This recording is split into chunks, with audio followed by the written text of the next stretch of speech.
La santificación está descrita junto con la batalla por el Espíritu en Romanos 8, 5 al 8. Miren aquí la importancia de la intención. Eso va a estar en el versículo 7, pero desde el versículo 5 nos está mostrando dos vertientes de intención. Dice, versículo 5, porque los que siguen los pasos de la carne fijan su atención en lo que es de la carne, pero los que son del Espíritu la fijan en lo que es del Espíritu. Estoy leyendo la Reina Valera contemporánea. La Reina Valera del 60 dice, piensan en las cosas de la carne, los que son de la carne. Aquí está más claro todavía, fijan su atención. Entonces todos los días yo estoy mirando las emociones, lo que pienso, lo que siento, pero no miro lo que creo de la palabra. Fijo mi atención en las cosas de abajo, de la tierra, las cosas carnales. Pero las cosas de arriba, del Espíritu, son para los espirituales. De modo que ya empezamos a encontrar el camino. Si yo quiero ser espiritual, tengo que fijarme mi mirada arriba, en las cosas de arriba, del cielo, del Espíritu. Si empiezo a mirar los problemas de abajo con una visión asustadiza, obsesiva, preocupada, me vuelvo carnal. Versículo 6, porque el ocuparse de la carne es muerte. ¿Es que me muero yo por preocuparme por algo de la tierra? No, muerte física no, se está hablando de la muerte primero espiritual, después de la muerte eterna. Si muere el espíritu, pues finalmente la salvación nunca existió. Entonces, ocuparme de los problemas cotidianos es muerte para el espíritu, mis hermanos. Pellizquémonos, miremos cómo es que estamos resolviendo los conflictos. Cuando llega el conflicto, lo que tenemos que hacer es levantar nuestra mirada en oración a Dios. No coger el problema y ponerlo en un altar e idolatrarlo con nuestro miedo. Porque continúa, pero el ocuparse del Espíritu es vida y es paz. Lo contrario de muerte, vida y paz. Espiritual y eterna. Versículo 7, esta versión es muy clara. Las intenciones de la carne llevan a la enemistad contra Dios. Lo que hablábamos ayer, de que tenemos que buscar, escudriñar, comprender, diagnosticar lo que son las verdaderas intenciones que mueven nuestras acciones. Porque las intenciones de la carne llevan a la enemistad contra Dios, así estemos dentro de una iglesia, así tengamos una Biblia abierta al frente, así estemos diciendo amén. Si no han cambiado nuestras intenciones, estamos en la carne. Porque no se sujetan a la ley de Dios, ni tampoco pueden. ¿Quiénes? Esa parte de nuestro ser que anda en la carne. Aquí nadie, mucho menos el Señor, está señalando a ninguno. Aquí lo que el Señor está haciendo es como un médico haciendo un diagnóstico. Está diciendo, hijo, tú tienes dos partes dentro de ti. Una carnal que te lleva a enemistarte conmigo porque esa parte no te deja obedecerme y tampoco puedes con tus fuerzas. Por eso continúa. Además, los que viven según la carne no pueden agradar a Dios. Tú no puedes agradarme, hijo, si eres un cristiano carnal. Entonces ayer te predicaban que probablemente algunos cristianos o muchos se queden, aunque estuvieron en la iglesia, aunque se bautizaron, aunque son miembros en el libro allá en la iglesia.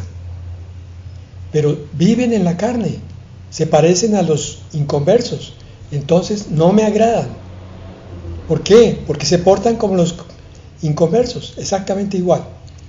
Ser carnal es entonces ocuparse, o sea, dar el primer lugar de importancia en las actividades al mundo. El mundo está en primer lugar, que el trabajo, que los servicios, que las deudas, que los amigos, que el programa de televisión, que el celular. Y Dios, en quién sabe cuál lugar está.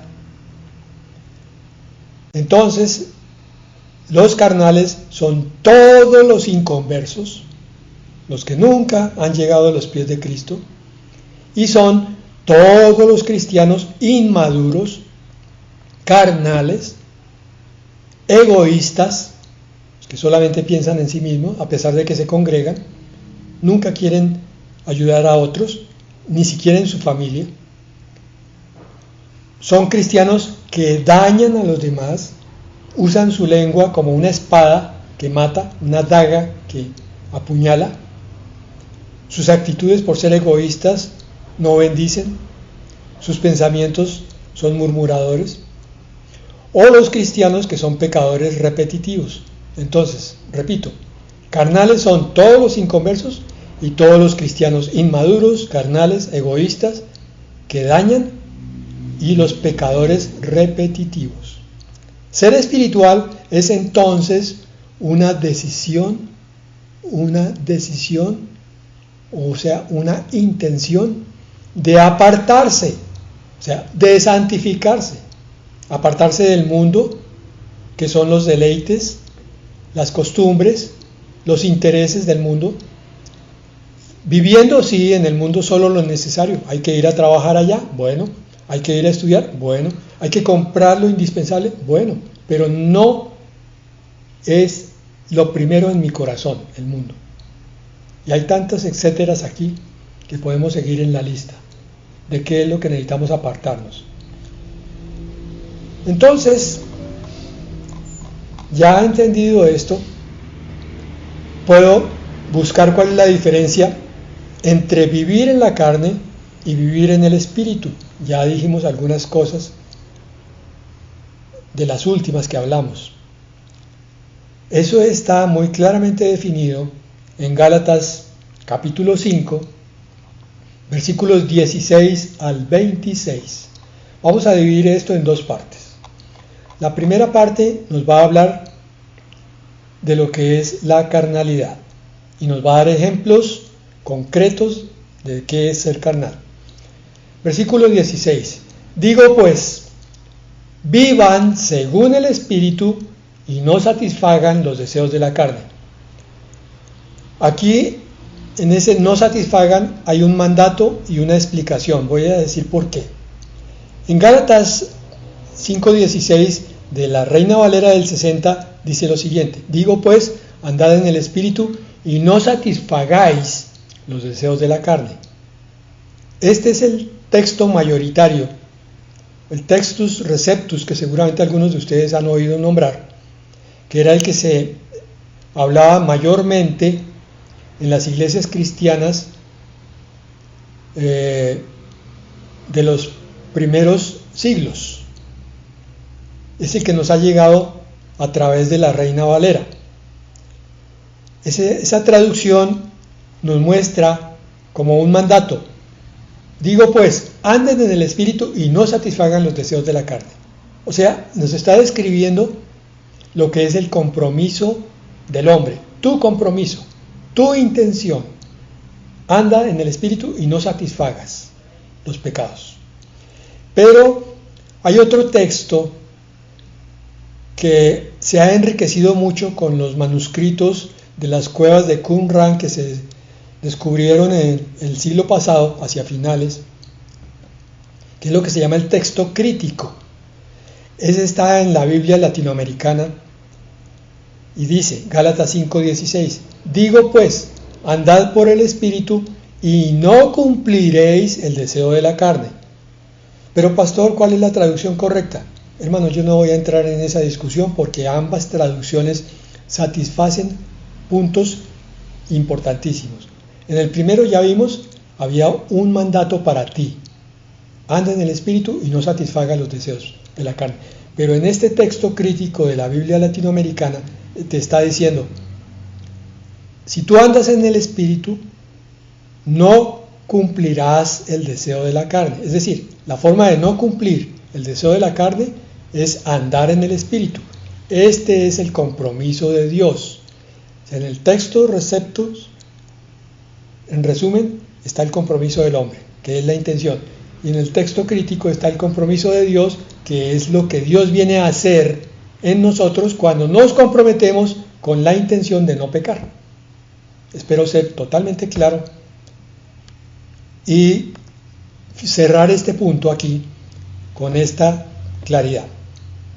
Es necesario para andar en el Espíritu tener los dos puntos. Tanto yo no querer satisfacer los deseos de la carne, como tener el poder de parte de Dios de no satisfacer los deseos de la carne. Mi intención con su poder. Ahora sí. Continúa Gálatas 5:17. Ahora empieza la descripción. Porque el deseo de la carne se opone al espíritu, con E mayúscula, y el del espíritu se opone a la carne. Y estos se oponen entre sí para que ustedes no hagan lo que quisieran hacer. Vean, aquí este es un versículo para mostrarnos que no somos tan libres como quisiéramos, aunque sí lo podemos violentar. ¿Cómo? Yo me puedo oponer al Espíritu, con E mayúscula que está aquí, o sea, al Espíritu Santo, bloqueando mi conciencia, cauterizándola, amordazándola, porque cuando mi conciencia está nutrida por el Espíritu Santo va a hablarme a través de la conciencia y me va a decir: hijo, no hagas eso, que está mal. Por eso dice, para que no hagamos lo que quisiéramos hacer. El Señor nos dio las herramientas para no caer en pecado, que es la conciencia, que es parte de la voz del Espíritu Santo. Entonces, hoy conoces ese otro mecanismo por el cual Dios habla a tu vida.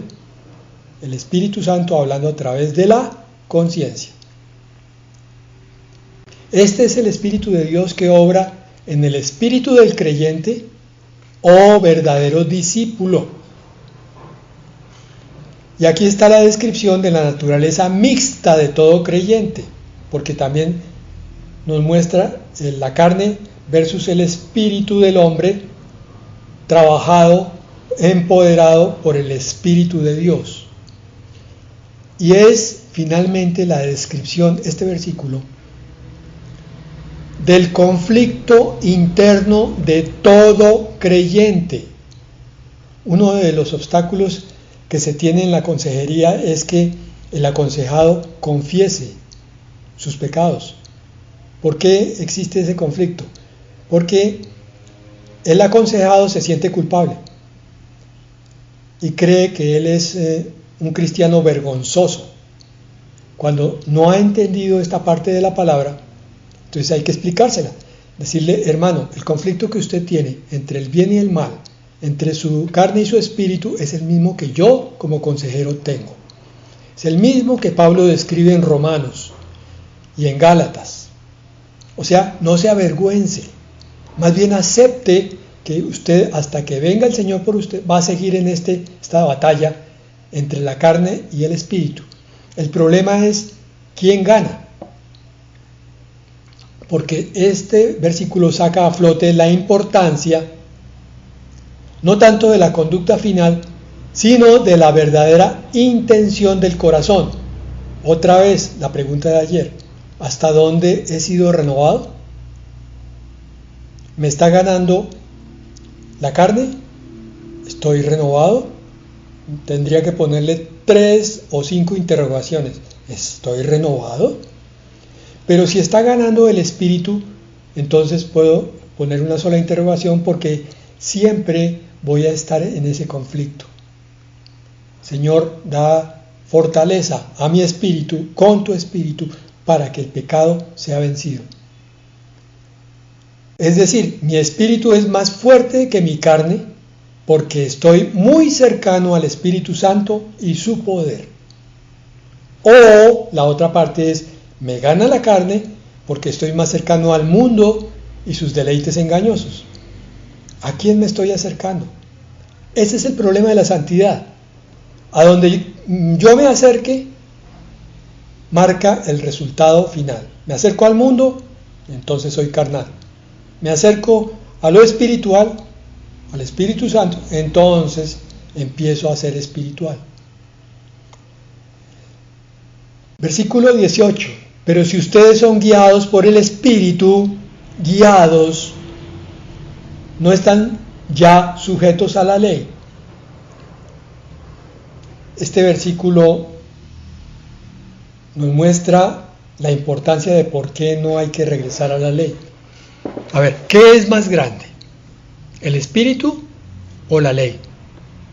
Porque algunos dicen, ¿cómo así? Ya no hay que cumplir la ley, eso es una blasfemia. Eso es lo que alegan los judeomesiánicos. Entonces hay que preguntarles, un momentico, ¿qué es más grande?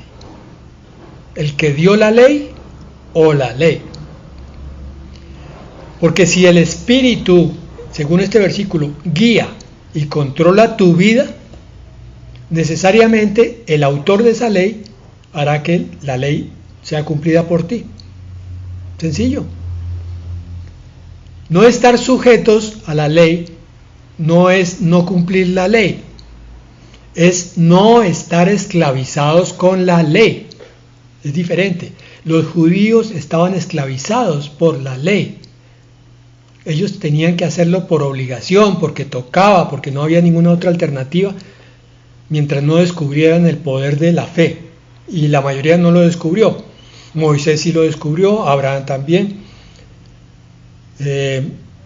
Daniel descubrió el poder, y tantos profetas, el poder del Espíritu en ellos, que los hacía cumplir la ley por encima de la obligación. Entonces la ley se cumple, pero sin opresión, con el poder renovador y transformador del Espíritu Santo. Esto es necesario entenderlo para saber por qué se manifiestan las obras de la carne que vienen a continuación. Las obras de la carne se manifiestan en adulterio, fornicación, inmundicia, lascivia. Hay muchas formas de describir estos pecados, pero resumámoslos. Adulterio y fornicación, los dos primeros, son pecados sexuales y son pecados contra la familia. Van contra la esposa, contra el esposo, contra los hijos, contra los padres, cuando es fornicación de los jóvenes. Y la inmundicia y la lascivia son malos pensamientos y malas intenciones. Tan sencillo. Yo todavía tengo adulterio, fornicación, inmundicia o lascivia en mi corazón. Todavía estoy batallando todos los días contra eso. Entonces necesito urgentemente el poder del Espíritu Santo, que viene a, primero, quitar estos pecados, segundo, a quitar los deseos y tercero, a limpiarme. Continúa la lista: idolatría y hechicerías. Hasta ahí esos dos resumen lo que es quitar a Dios del primer lugar, que lo veíamos en la predicación con respecto a la doctrina correcta, cuando vimos los 10 mandamientos. Vienen después 5 pecados que son enemistades, pleitos, celos, iras y contiendas. Todos estos pecados son causales de pérdida de la paz entre grupos familiares, entre grupos laborales, entre grupos de la iglesia. Y por último, en ese versículo, disensiones y herejías, que son causales de división eclesial, o sea, dentro de la iglesia, y espiritual. Veamos que hay cosas más o menos graves y otras que parecen no ser tanto. Por ejemplo, celos, iras y contiendas son pecados muy frecuentes, pero a veces no nos parecen pecado. Pero si los ponemos así como los clasificamos hoy, causales de pérdida de la paz en la familia, o en el trabajo, o en la iglesia, entenderemos la gravedad. Y entenderemos que muchos que creíamos que éramos espirituales, todavía estamos siendo carnales. Y Pablo lo dice en la 1 de Corintios: ¿No sois acaso carnales, habiendo entre vosotros iras, celos y contiendas? Carnales. Bueno, y la última lista de pecados, que no son todos los pecados, dice envidias, homicidios, borracheras, orgías y cosas semejantes a estas. Todos estos que están aquí en ese versículo son atentados contra la familia. Envidias, homicidios, borracheras, orgías y contra la sociedad. Pregunta, ¿existirá todavía alguno de estos pecados en nuestra vida cristiana? Lo grave es lo que dice al final ese versículo: los que practican tales cosas no heredarán el reino de Dios. Ojo, está diciendo los que practican, no los que de vez en cuando tienen pensamientos como envidia o como lascivia, pero inmediatamente acuden al confesor de todos los pecados y le dicen: Señor, perdóname, he pecado, límpiame. Los que practican. ¿Por qué los que practican no heredarán el reino de Dios? Porque el verdadero Hijo de Dios tiene el poder del Espíritu dentro de él, que le hace apartarse de estos pecados, le hace detestar estos pecados y le hace recibir poder para que no vuelva a caer en estos pecados. Aunque si vuelve a caer, el Señor vuelve y lo levanta, siempre y cuando no sea con mala intención que ha pecado. Ah, no, yo peco otra vez para que el Señor vuelva y me levante. Momento, eso se llama tentar a Dios. En resumen, un propósito del fruto del Espíritu, que vamos a ver adelante, es que seamos formados a la imagen de Cristo. Lo estoy diciendo antes para que entendamos la enumeración de lo que es el fruto del Espíritu. Seamos formados a la imagen de Cristo. El fruto del Espíritu es un perfil de lo que es Cristo. Y otro propósito es que los que nos vean o los que vean en nosotros ese fruto glorifiquen a Dios, lo reconozcan y lo quieran buscar, porque vieron en nosotros semejante transformación. ¿Cuál? Versículo 22. Pero el fruto del Espíritu es amor, gozo, paz, paciencia, benignidad, bondad, fe, mansedumbre, templanza. Contra tales cosas no hay ley.